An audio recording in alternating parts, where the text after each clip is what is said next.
আসসালামু আলাইকুম ওয়া রাহমাতুল্লাহি ওয়া বারাকাতুহু। কেমন আছেন সবাই? তো দোয়া করছি আল্লাহর কাছে সবাই ভালো সুস্থ যেন থাকতে পারেন, আর আল্লাহ আমাদেরকে সবাইকে যেন সুস্থ এবং হেফাজতে রাখার তৌফিক দান করে। আর আপনাদের দোয়া আমিও ভালো আছি আলহামদুলিল্লাহ।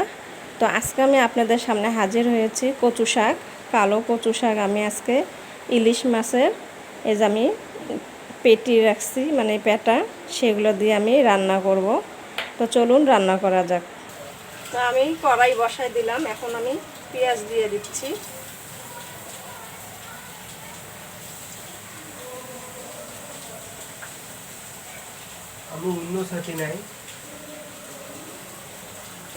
আমি এখন সরিষার তেল দিয়ে দিব।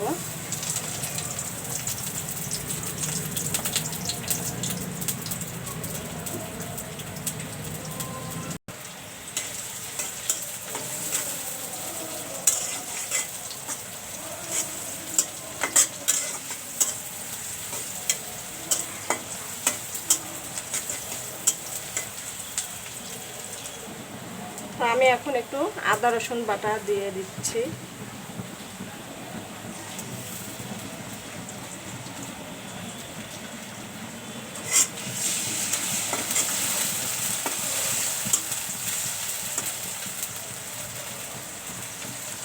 দিয়ে দিব শুকনো মরিচ গুঁড়ো আছে একটু, ধনিয়া গুঁড়ো, হলুদ আর লবণ।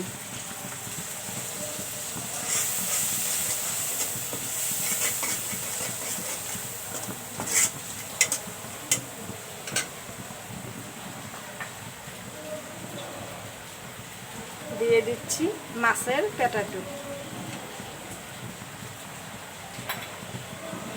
ইলিশ মাছের পেটা দিয়ে আপনি যে কোনো কিছু রান্না করে খাবেন, সেটাই মজা লাগে। একটু কষিয়ে নিব।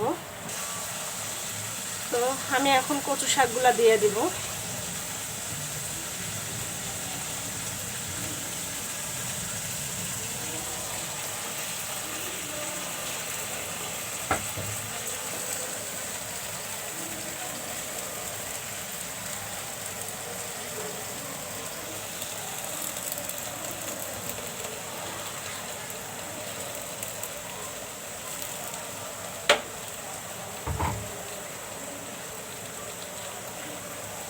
এখন ঢেকে দিব।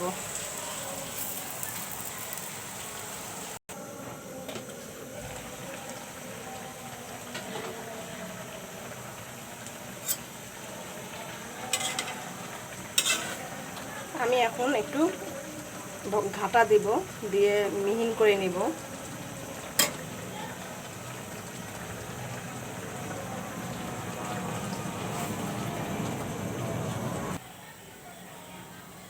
তো কচু ভর্তাটা হয়ে গেল। কচু শাক রান্না করলাম ইলিশ মাছের পেটি দিয়ে। তো এইভাবে আপনারাও রান্না করে খেয়ে দেখুন, ভালোই লাগবে।